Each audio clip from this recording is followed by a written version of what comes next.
everyone, welcome back to another episode of Pleasure Principles, the podcast where we dive into the depths of human desire, uncovering the raw, the real, and sometimes the downright terrifying. Today, we are peeling back the layers of a world most of us that can't even think about or can't even fathom. So, a world where crime, sex, and uh, extreme deviance intersect in the darkest corners of the society. And who better to take us on this ride than Dog Fifer? So, welcome to the show, Dog. Well, thanks for having me. I appreciate being here. Lovely, lovely. So, Dog, before we start, I'd quickly love to introduce you to all of our listeners. Dear listeners, Dog is a recently retired Alaskan police officer who has spent 25 years solving some of the most twisted crimes imaginable. So, he is a hostage negotiator, a crime scene analyst, a specialist in deviant sexual crimes, and now the author of 50 Shades of True Crime, a book that will make you question everything that you thought you knew about the human nature. So I'll not take much of your time, dear listeners. I'll quickly delve deep into this with one and only Dog. So welcome to the show again. Hey, I appreciate it. I'm ready to talk about it. Lovely, lovely. So, Unveiling the Darkness, I mean, your book isn't just a kind of another true crime collection, but it's an expose on the most bizarre and perverse crimes that you have encountered. So, what was the case that first made you realize that how extreme human desires can be? Yeah, I think in my 25-year career, you work everything homicides, robberies, burglaries, everything. But really, the sexual deviant stuff is what people want to know about, want to talk about it. They're really Mhm. interested in. That's where the book came from. So in Alaska, I took the most deviant, weird, wild crimes. I put it all into the book, and that's why you get the sex, drugs, and killer kink. Talks a lot about fetishes, paraphilias, how far humans will go in their sexual desires, even criminal type stuff. So that's what the book's about. It's a unique twist on true crime. It's not your traditional book. It's really far out cases.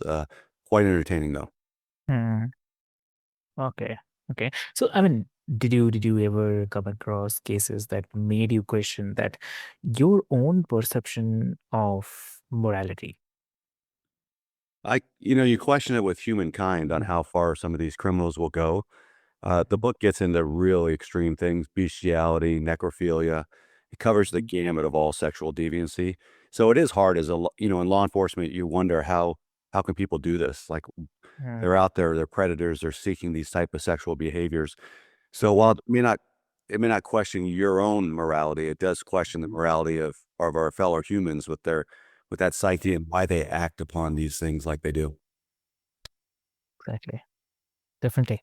And like for this deviance, the psychology, what drives someone to take their sexual desires to such extreme that they end up committing crimes? I mean, are they born in the way, or do you think it's a kind of result of environmental factors? It's hard to tell. I wish I knew, then we could stop most of the crime, but we don't. Yeah.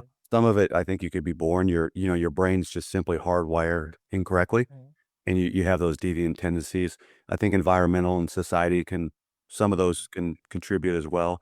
But ultimately, I state in my book that Mm, sex isn't about sex, it's about power. So on these crimes, these individuals, it's an overwhelming sense of power to dominate victims or to do what they're doing. It's biological with the sex, of course, that's, human nature, but the power is really what drives them. So they seek out that power trip that they're on by dominating victims or whatever they're doing.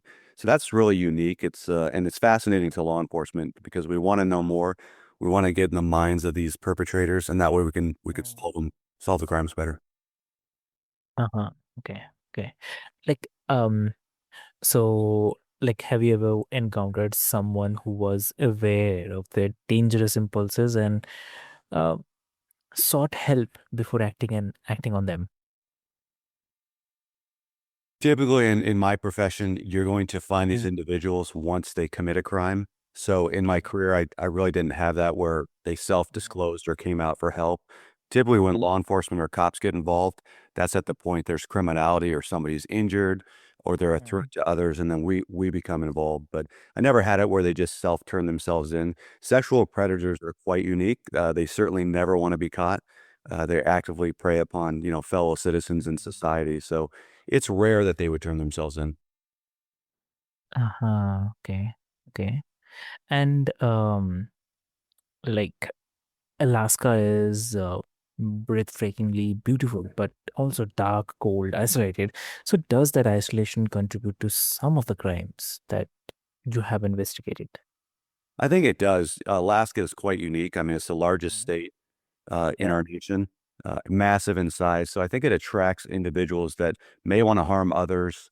There's vast territories. For serial killers, we have the most per capita in Alaska, and I think that's kind of because of the size of the state. You can dispose of bodies. You think there's plenty of Mhm. room. You think law enforcement may not be as sophisticated in Alaska. It certainly is.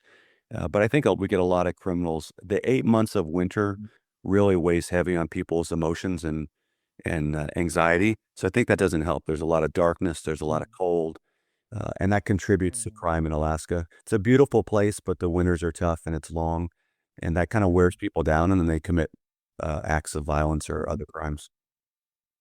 Okay. Okay. Got it. Ah, lovely. Understood. So, and also you have negotiated with the serial killers and the criminals with extreme fetishes. So, what's the most chilling negotiation you have ever had, if you can share? Yeah, one of them was with the serial killer. He also practiced necrophilia. But I got a call. We had a manhunt for him in the state of Alaska, and as a hostage negotiator, I got a call out.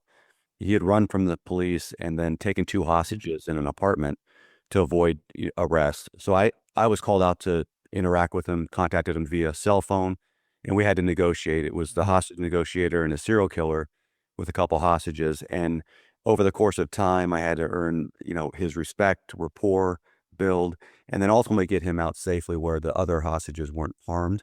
And luckily, we were able to do that. But that's a chilling conversation when you get in the mind of a serial killer and you have to have that kind of chess match back and forth to get him out and keep others safe. So it's real tricky, real stressful, but that's what negotiators do. Mm-hmm. Got it. Understood. Yeah.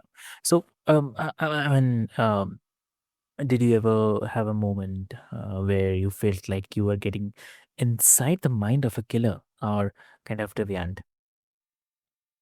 Yeah, I think you do. You almost, when you work law Mhm. enforcement, you have to put yourself in their minds. You have to think like them. You have to act like them, especially to build the rapport. Uh, you have to say things are okay that they did that you know that they're not okay. And you have to Mhm. kinda walk through 'em. It's almost an odd friendship, but the goal is to get Mhm. out and get 'em arrested, so you Mhm. do think a little bit like them in that mindset to calm them, to relax them. Uh, Truthfully, you don't believe any of it, but your outward appearance is that because you want them to come out safely. You wanna relate to them, you want them to relate to you. That's the best way to do it, so you have to kinda act and think like they're thinking at the time. Exactly. Got it. So, I mean, on this side, like society's double standard, like let's talk about the fine line between the sexual freedom and the criminal behavior. We live in a world where BDSM and kink are becoming more mainstream. So, how do we kind of distinguish between what's healthy and what's dangerously deviant? So, what is it? Yeah, that's a great question. So there's the Mhm. 2 things I cover in the book are fetishes and paraphilias. We all have Okay. fetishes, and I make the example if you go to Pornhub and you're gonna look something up, that's probably your fetish, and it can be very mild, it can be, more hardcore. That's pretty much normal in a fetish for everybody. Mhm. The paraphilias go to the extreme extent, and that's where you harm somebody else, or you might harm yourself. That's when it gets extreme. So that's really the fine line. Everybody has fetishes. Do what you want in your own bedroom. But as soon as it's harming somebody else, that's when it crosses the line. And that could be, Mhm. anything from BDSM to any of those type of fetishes that you have. As soon as you harm yourself or others, that's typically where law enforcement gets involved. Understood. Yeah. So, okay, and like, have you seen any cases where consensual kink escalated into something criminal? Yeah, we had autoerotic asphyxiation. That's where you're restricting your Oh. blood flow for a better orgasm. That's Hmm. that happens a lot. So we go to cases where Okay. partners might engage in that. One partner may die, or Uh-huh. they may be by themselves and die. As long as it's accidental, it doesn't go into that criminality. If it Okay. becomes forced or something, it may become criminal, Mm, like such as a homicide or. Uh, mm, but typically, it's those type of fetishes where couples are restricting breath, like oxygen. That's where we find that people, unfortunately, mm. accidentally die. But it's during those sexual encounters. Ah, okay, exactly. So, I mean, your book mentions the role of drugs in fueling extreme sexual behaviors. So, in your experience, what substances are most commonly linked to these crimes and why? Yeah, as far as drugs go, they're all over the gamut and things, they're kind of become retro. They're ebb and flow in society. Heroin is a drug that I've always seen in my career. It just always stuck around. In our prison systems, we have massive amounts of heroin. I kind of walked Mm-hmm. a story on a drug dealer that sold heroin, Uh, kind of his plight on what happens in his life. It's sexually based, mm, but it was all driven by the use of the drug. So I do talk about drugs exactly. and throughout the book, but heroin's really the one that wreaks the most havoc on society. Mm, okay, okay. And okay, and like that I'm curious about the nature of true crime fans. I mean, let's be real. I mean, people are obsessed with true crime, and your book takes it to the another level. So, why do you think we, as a society, are so fascinated by the darkest parts of human behavior? Yeah, I think it's our human nature, it's our psyche. We want to know the unknown. What I find with my Uh, book predominantly is women uh, are much like the book much more than men. It's not that men don't like it, but women really get into mhm, the details. So as far as it being invited to book clubs, my website where fans contact me, it's 85% women, and they really okay. want to know the details, the deep, dark details of these sexual crimes. I think they're fascinated by it. There could be a little fantasy play in it too, Mhm, but they're really intrigued, and the sales of my book are probably between the ages of 40 to 65, female predominantly. mhm, understood. So, also, like, have you ever had someone who approach you and say they were turned on by the cases in your book? Well, the website, it's a beautiful thing because you have email and you have social media with Mm, messages that can be sent. And I do get some rather interesting emails and requests via the website with females. I think they certainly are turned on by a lot of the material in the book, or they okay. fantasize about it. They may not go to that extreme, but Mhm, there's no doubt there's some of that going on. At the end of the book, I do a chapter called Teachable okay. Tidbits because Mhm, the book is pretty extreme, hard to read. I mean, it's real life stuff, the sexual deviancy. So, teachable mhm, tidbits is something that your listeners or readers can use in their personal sex life that's not mhm, criminal, that won't harm anybody, that I've learned throughout my career investigating cases that maybe mhm, your listeners can incorporate into their own sex life, mhm, things you would have never thought about. So I get a lot of requests on that on my website to know more about those type of things mhm. from female readers. Okay, okay, got it. And okay, and as we're discussing on this, so uh, I mean, I have to say that teachable tidbits you mentioned, you end this book on a lighter note with some of this. So from your time as a cop, like safe, legal, naughty nuggets, uh, people can apply to their own sex lives, but without giving too much away. What's the one tip that you'd say that might surprise people? What that would be? Yeah, this will be an easy one, and I was shocked I didn't know about it. But I went on a call with with a couple in domestic violence. They were in an argument. It was Okay. during the wintertime in Alaska, so you're closed up Mm, and you know you can't go outside. It's 20 below zero, and they'd been in a fight. And typically, what we do is we ask one to leave. That way, everybody stays safe. mm, Nobody gets in trouble. And mhm. as I was following the one gentleman around, he had a duffel bag Correct. and he was grabbing his clothes, things like that. But he opened a drawer and he Mm, was dumping all these cough drops into the mm, bag. And I mean, just tons of cough drops. So I asked him, "Do you got a bad cough or something?" Because I didn't know. mm. So he told me no, that the cough drops used during oral sex and really, Okay. uh, it makes the oral sex much, much better because it heats it up and, uh, is tremendous. But I never thought about that. I was like, wow, a cough drop during oral sex. So that's one of the stories in the book. Seems pretty minor that you can go to the drugstore and get cough drops Mhm. to improve your sex life. But when you read the story, you'll see why. Mm. That's something interesting. Yes. I mean, yeah. And like, have you ever been ever given someone advice that you learned from a crime scene? As far as citizens or fellow cops, I Uh, from a crime both. scene, probably not because, those are Mhm. we like to keep that internally just with police officers who Secret. are investigative. So I probably haven't ever shared anything in the crime scene. Mhm.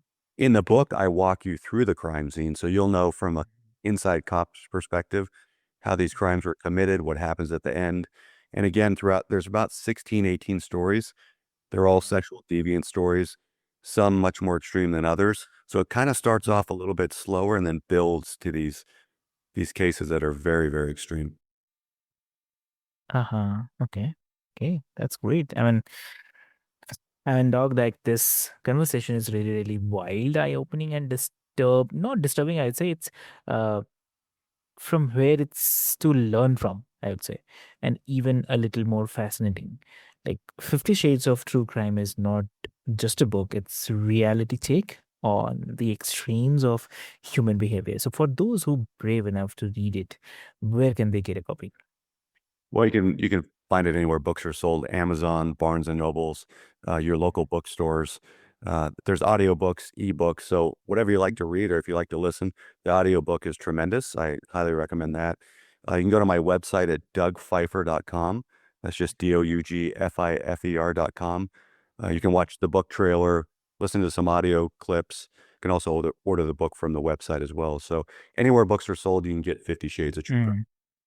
Wow, lovely. So, dear listeners, what I'll do is I'll put the link into the show notes for your easy reference. And Doug, like, thank you so much for sharing these stories with us and for keeping it real with the that dark humor that probably kept you sane through it all. So, for all the listeners, like, if you have ever wondered just how far some people will go in the pursuit of pleasure, then this episode should be your wake up call, I would say. But if you are looking for some legal ways to spice things up, Doug's got you covered there too. So, Doug's, anything you want to mention to the listeners?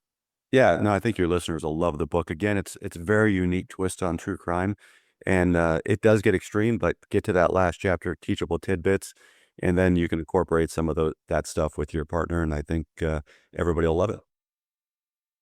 Perfect. Perfect. Lovely. So, the listeners, don't forget to subscribe, share, and let us know your thoughts because pleasure, crime, and morality are the topics that is worth discussing. So, with this hope, until next time, stay curious, stay safe, and keep exploring the depths of human nature. So, thank you so much. Thank you.